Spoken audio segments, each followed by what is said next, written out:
Welcome on today's episode, Child of God. On this one, we'll start by hearing a short story from the Book of Wisdom. Jesus stepped into a boat, crossed over, and came to his own town. Some men brought to him a paralytic lying on a mat. When Jesus saw their faith, he said to the paralytic, "Take heart, son, your sins are forgiven." At this, some of the teachers of the law said to themselves, this fellow is blaspheming. Knowing their thoughts, Jesus said, "Why do you entertain evil thoughts in your hearts? Which is easier to say, 'Your sins are forgiven,' or to say, 'Get up and walk'? But so that you may know that the Son of Man has authority on earth to forgive sins." Then he said to the paralytic, "Get up, take your mat and go home." And the man got up and went home. When the crowd saw this, they were filled with awe, and they praised God who had given such authority to men. Interesting. That last part, my friend. They praised God who had given such authority to men. That is from Matthew 9 1 going down. Interesting, child of God. The God that gave his son authority to cure diseases is the one that we here really believe and acknowledge. And through the help of that mighty God, my friend, we have been able to be reacting to videos, different types of videos like the ones we shall be seeing together today, my friend, with different messages. By reacting to these videos, my friend, we spread our message to the whole world, uniting all earthlings, making sure that they all live in peace. And the greatest message of love, my friend, reaches everyone in each and every corner of this world. And not just that, my friend, we talk about forgiveness and always asking for forgiveness from the Maker and Creator, which is called, my friend, repentance. And for that reason, we shall be talking with our Maker shortly. But I have something with me here. This one is called a coconut. I don't know if you know about it or there is anything interesting more than this furry cover that you know about it. You can tell us down below. Let's talk with our maker, my friend, who created this thing, yourself, and all other lovely souls out there. Dear Lord Father, thank you for this day. Thank you for our lives, dear Lord. As we come before you, Father, in the name of your Son, Jesus Christ, we ask for your compassion on us, Father, through this video. We ask for your kindness, Father, to this viewer, dear Lord. We ask for your goodness in their lives, Father. May your blessful hand, Father, reach them from wherever they are, dear Lord. Uplift their souls, Father, and give them new strength, dear Lord. Help them to do good and to walk in your paths, Father. Forgive them their sins, dear Lord, for you are great. And as you do incredible things in their lives, Father, include us, dear Lord. Bless us together with them, and we shall be thankful. In your holy name, Jesus Christ, we do pray, trusting and believing. Amen. Let's dive in. This American man has been arrested for landing on North Sentinel Island and trying to make contact with the uncontacted Sentinelese people. You probably remember the 2018 incident in which this American missionary, John Allen Chow, was killed by the uncontacted Sentinelese when trying to reach them to convert them to Christianity. Now, an American influencer was trying to contact them. He illegally sailed to their island, whistled for them for an hour to get them to come out of the forest, and even left a coconut and a can of Coke on the beach. Fortunately, it turns out he didn't see any Sentinelese people. That influencer's actions not only endangered his own life, he put the lives of the entire Sentinelese tribe at risk of being wiped out by disease. The Sentinelese have made their wish to avoid outsiders incredibly clear over the years, and everyone should respect that. The Indian authorities have a legal responsibility to ensure that the Sentinelese are safe from missionaries, influencers, people fishing illegally in their waters, and literally anyone else trying to make contact. Stand with the Sentinelese, stand with uncontacted peoples. A US influencer has been arrested after travelling to a remote island and leaving a can of Coke for the world's most isolated tribe. 24-year-old Mikhailo Viktoriovic Polyakov allegedly landed on Sentinel Island in the Indian Ocean in an attempt to make contact with the isolated Sentinelese tribe who live there, before landing for 5 minutes and filming himself leaving a can of Coke and a coconut off the shore. Survival International, a group that advocates for the rights of tribal people, said the alleged act endangered the man's own life and the lives of the tribe, calling it deeply disturbing. A review of his GoPro camera footage showed Mikhailo's entry and landing into the restricted North Sentinel Island, where it's illegal for foreigners or Indians to travel within 3 miles of the islands to protect the people living there. That's according to the police chief who spoke to AFP. But this isn't the first time that Mikhailo's visited this region. According to police, he's done it twice before, including when he used an inflatable kayak last October before he was stopped by hotel staff. Survival International also said that the Sentinelese have made their wishes to avoid outsiders clear over many years, and have underlined that such visits pose a risk to a community that has no immunity to outside diseases. Did you try to make contact with this tribe? For any reason whatsoever, this is an uncontacted tribe on North Sentinel Island, and they are one of the last uncontacted tribes in the world. We don't know how big it is. Could be anywhere from 15 people to 200 people. We don't know how they live, besides they are hunters and gatherers.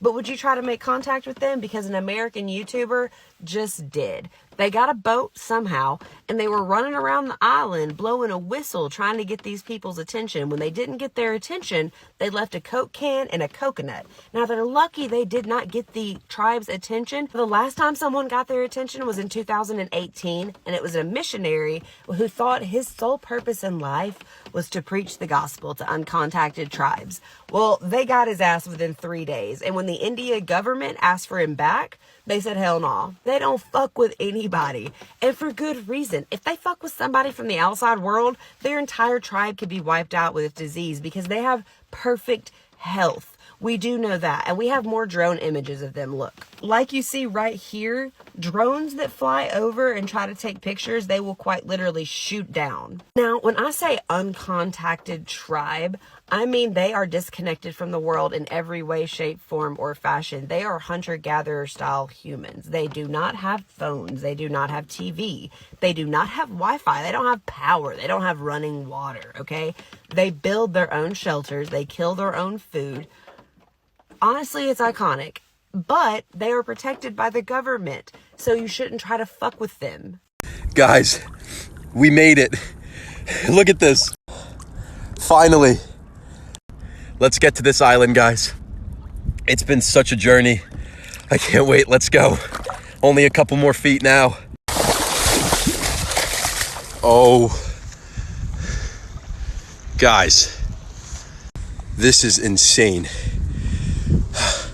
Okay. First thing we got to do, we got to go look. There has to be some sort of supplies in here. Anything we can do to spend the night, survive, get tools. Let's go, guys. We made it. It's crazy, my friend, thinking that there are other humans like ourselves out there who have never, ever gotten to come across anything modern. You see, that is mind-blowing on itself. Imagine if we all united as Earthlings, even with such source like this one. My friend, those guys could be having secrets or be knowing things that the normal, ordinary human beings do not know. You see, can you yourself survive in the jungle or in the forest for more than 1 week? Well, those guys have always been living there, even their generations. Well, that's mind-blowing stuff, you see? Anyway, I'd like to know if you, my friend, were given a chance to go there. What is it that you'd really like to share or do to those guys out there, you see, as an act of good vibes and love? Let's continue watching, my friend. More interesting stuff coming up. Be sure to leave your comments, and please, that like button, never leave without hitting it. You see? Let's continue. Good vibes, please. This map should be a wake-up call. The people in the orangish countries aren't replacing themselves. They have sub-replacement birth rates. You probably already saw it on the map, but there is only one region in the globe that will have net population growth. 6 countries are going to be responsible for over half of all global population growth by the end of the century. 5 of those are in Africa. It's hard to exaggerate just how much that's going to scramble the geopolitical landscape by the end of the century. For example, when you think of Europe, you probably think old, wealthy nations, kind of an offsetting power block in geopolitical affairs. But Europe's population is projected to fall by 40% by the end of the century. All of Europe combined will have fewer people than the United States. And that's reflected in these lists. The only non-Asian or African country that is going to be on the list in 2100 is the US. Why is America exceptional in this regard? It's because our true superpower is immigration. We're making up for our sub-replacement birth rate by bringing in immigrants at a much higher rate than peer nations. This fact should also blow your mind. Okay, so those lists were based on dated information from China. Basically, they lied about their population statistics. We now have new data, and the current projections are that China, by the end of the century, will have about the same population as Nigeria. Think about that for a second. The way you and I have learned over the last 20, 30 years to view China as a rising global and economic powerhouse is how our children and their children will learn to view countries like Nigeria. Now, none of this is fully set in stone. In fact, the countries that right now choose to let in as many immigrants as they can are going to have a huge economic and geopolitical edge 50 years from now. Here's the thing. Our politics are wildly out of date. It is going to be bizarre to future generations to think that their parents and grandparents, us, were talking about trying to restrict the number of immigrations that were coming. It'll seem so obviously idiotic to them. Consider yourself a patriot or a nationalist. The best thing you can do to keep America great for your children and children's children is to welcome more immigrants, especially from Africa. 8 billion. That's the number of people alive on the planet right now. If I showed you one person every second, it would take 253 years to get through them all. So let's take a look at the past, present, and future of the world's population. It took 300,000 years to get to the first billion, around 1800, and then another 100 years to get to the second. But by the 1950s, things were really speeding up. Most of the growth then was in Europe and the Americas, and then it shifted towards Asia, first in China and then India. Population growth is a great medical success story. It means more children are being born safely, surviving into adulthood and having children themselves, and people are living longer. After such a rapid period of growth, things are starting to slow down. Why?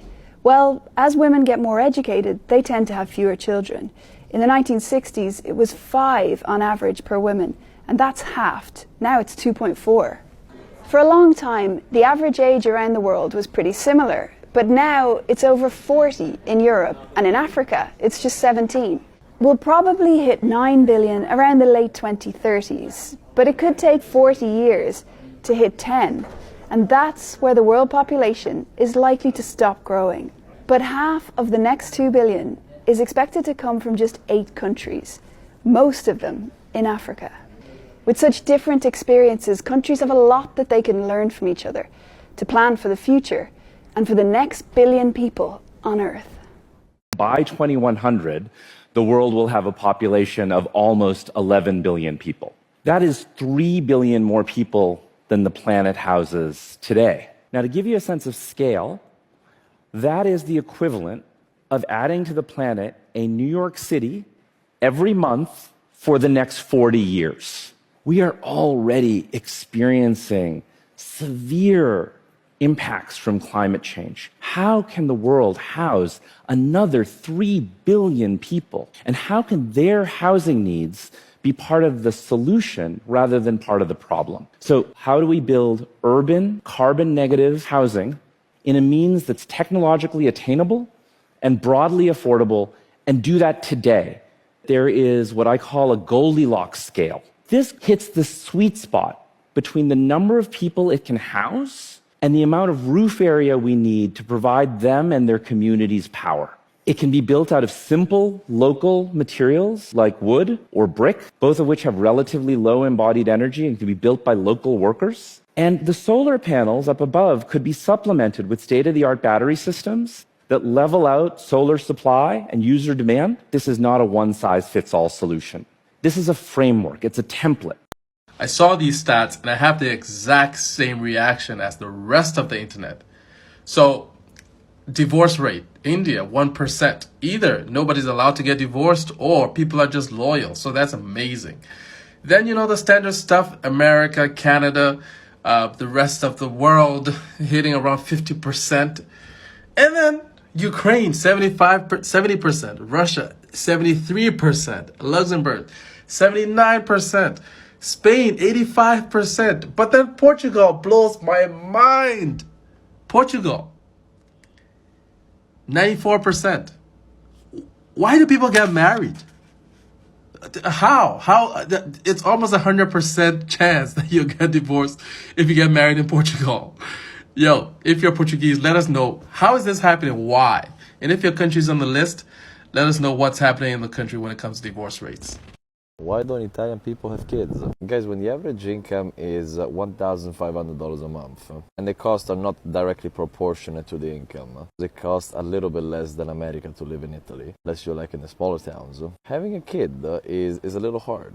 Like, we have the concept of I want to ensure the best life possible I can to the kid. If I can barely sustain myself, how the fuck can I have kids? On top of that, modern society wants us single, and it's kind of built against the family unit. It's not just America, it's all of the Western world. Here we are in a world where we're expecting to have a declining population. Everybody's talking about environment. Give it 10 years, I believe that our footprint will be much lower. Not in terms of technology, but just the footprint of humanity. It will be much less. China's having the same problem, and so will the United States. Society is telling us that being independent, then we need to learn how to be alone and everything, which is true, but it's also generating one of the most depressed generations in the world, look at the data, as well as a generation that is struggling just to keep themselves up.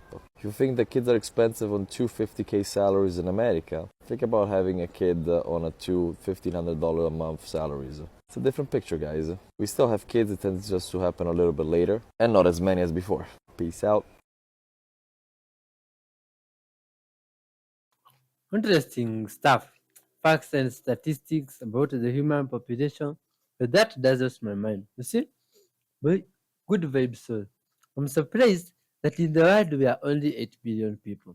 In my head, I thought we were very many people, over 50 billion.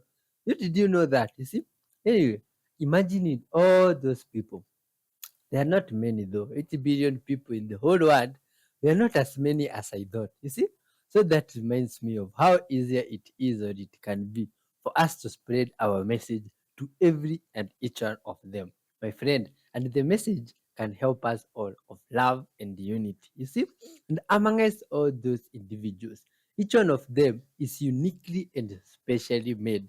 And with all of us, our uniqueness, we can achieve great things. You see?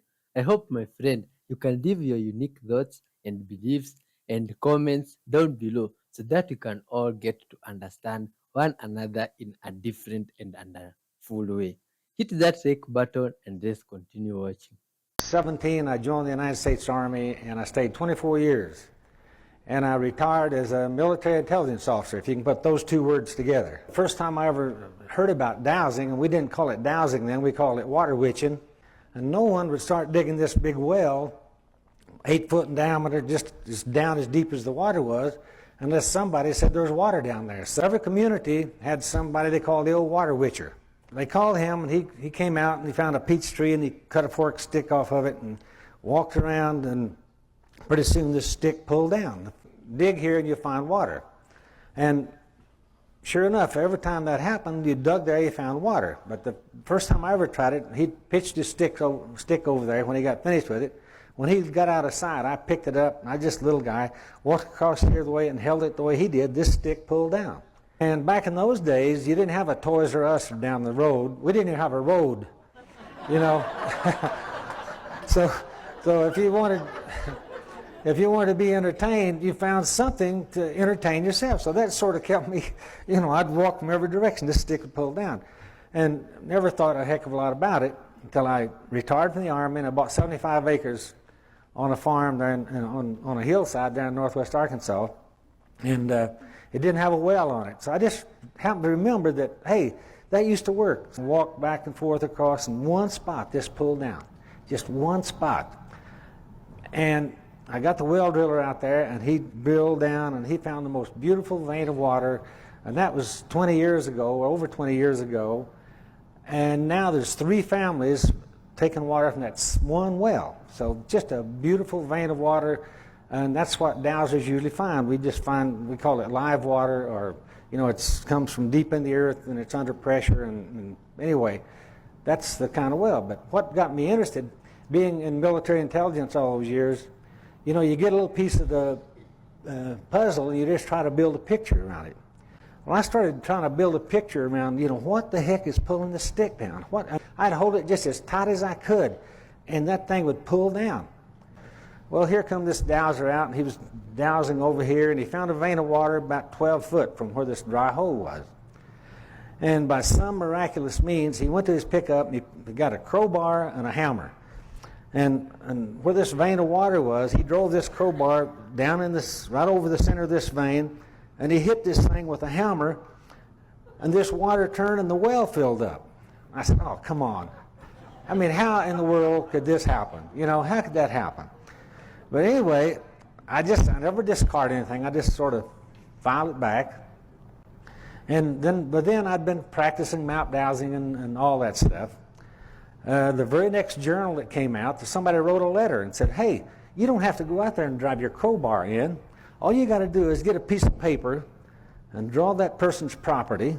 You know, it could be a mile or 1,000 miles away. Say this is so-and-so's property, put a little dot, this is the dry well, and then you douse this thing. You say, is there a vein of water on this piece of property here that I can divert into the well? And if your pendulum tells you yes, then you find out where it's coming in and you trace it down through there. And then what you have to do, once you get this vein marked on this little map, you get a ballpoint pen and you put right in the center of the vein you marked on there, and you get another ballpoint pen and you just knock the heck out of it toward that well, and the well will, you know, the water will turn and go in the well. I thought, man, what kind of an organization have I joined here anyway, you know? So I don't even understand what's pulling the stick down, you know? So I didn't discard that. I just sort of filed this back. I just sort of, you know. But about that time, my daughter and her husband bought 3 acres up on top of a hill about 12 miles from me. And once they moved in, now this has a 420-foot drilled well on it. They moved in, and she discovered that there was not enough water in that well to do 1 cycle of wash. You know, it'd go dry. 2 stories popped back into my mind. And I said, no sweat, Joyce, I've discovered how to fix your well. And she just sort of looked at me funny, and, you know, she had thought I was crazy anyway, but I pulled out these 2 journals and reread those stories. Now, those things, ASD has been around since 1961. And it's really a respected little magazine, and those were written as the gospel truth. So, you know, I'm just going to try it. I'm going to go by the directions in that book, in that journal. So I just drew a little map of her. I said, this is Joyce's property. And I said, just ask my pendulum, ask the universe, is there a vein of water going through that property that I can divert into that well? This thing told me yes. And I said, okay, where's it entering the property? So I went across and see where it entered, and then I just sort of traced it on down. And it was only about 6 feet from the well.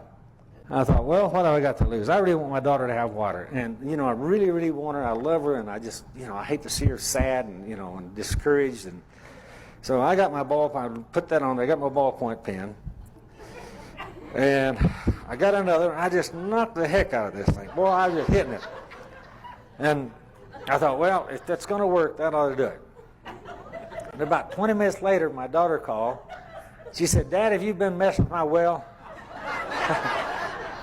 I said, yeah, did it work? She said, I don't have any water at all now.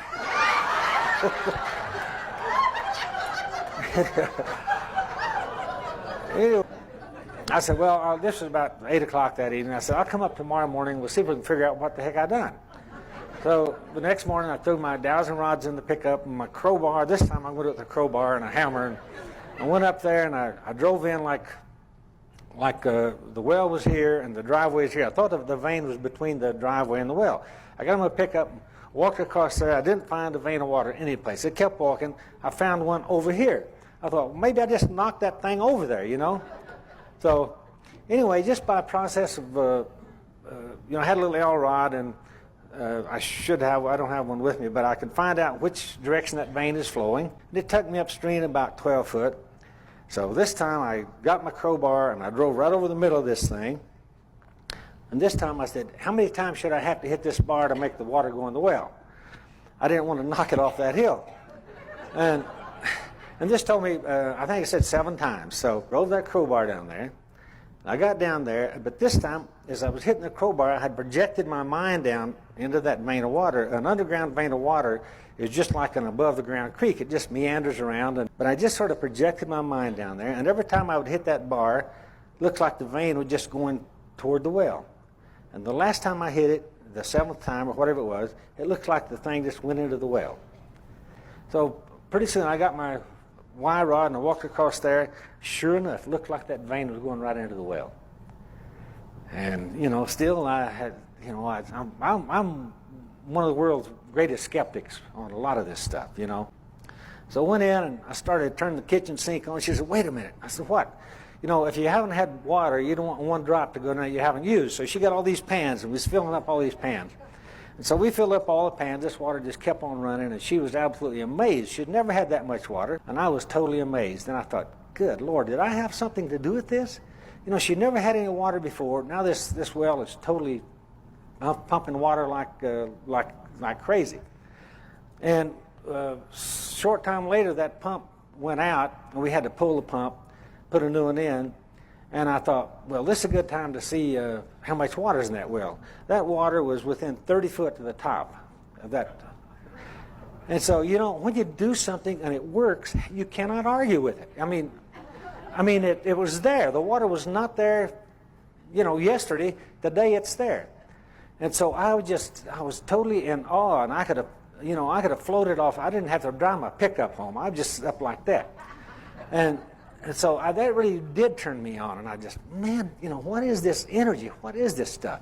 By 2050, the world will look very different. Nigeria will surpass the United States in population, 1 in 4 people will be African, and China will be shrinking and will have already lost 100 million people. India's population will peak around 1.7 billion before it starts to decline. Europe will be aging rapidly, and Japan and South Korea will have lost 20% of their populations and will be facing serious population issues. The United States population is 340 million now and will rise to 400 million in 2050. Both the Hispanic and Asian populations are going to triple. South America is expected to peak around 2050 at 470 million, Russia is expected to lose 40 million, and poor Greenland's going to lose 1/5 of its population. The global population is expected to be around 10 billion in 2050 and will continue rising until 2080 before it starts to decline. Damn, they was getting busy in Africa and in Asia. The population growth chart just came out for 2024. North America comes in 3rd place with a mere 4.6 million. What surprised me in the chart was Europe was negative 1,200,000. They didn't even break even. So you already know the contraceptions was around. The plan B, C, D, E, F, G was around. And then Australia with the 600K. That's cool. Now my question is, what is the discrepancy behind this? What are the volatile facts on why North America and South America combined don't even have 8 million childbirths compared to the east side of the world? The west side of the world doesn't want to have many children, I see. Because on the east side of the hemisphere, these women almost gave birth to 64 million kids. Is it more affordable? Is the quality of living better? Is it more of a community base that you get help out there? I don't know, but this is alarming, but it's also fascinating. I will get to the bottom of these discrepancies and I will solve the clue. There is no mystery though. If you want to have a kid, go to the east side of the world. Now I know that if I go to Africa, I'll probably have 48 kids and start my own village. Something I should consider. Hey guys, my name is Mitchell Under the Firewall, and I make videos about technology and cybersecurity. And I just wanted to put out a little warning about PDF documents. I know that we use them every day for work. Typically, if you are a professional that is, at a 9 to 5, you will encounter a PDF in your day-to-day. However, if you receive a PDF from an unknown source that you're not expecting, please don't open it. There are so many malicious files that can be hidden inside of PDFs. just to give you an example of how dynamic PDF files are, a guy recently in the news basically emulated an entire Linux kernel inside of a PDF document. So if you can run an entire operating system inside of a PDF, imagine what kind of malicious code you can hide in there too. All right, bye guys. The problem men have is that they give to everything except for themselves. Somewhere along the way, they were taught that everything else matters more. Work, family, money, success, everyone else's needs except for their own. And so they keep pouring out. It's no wonder why they feel so empty.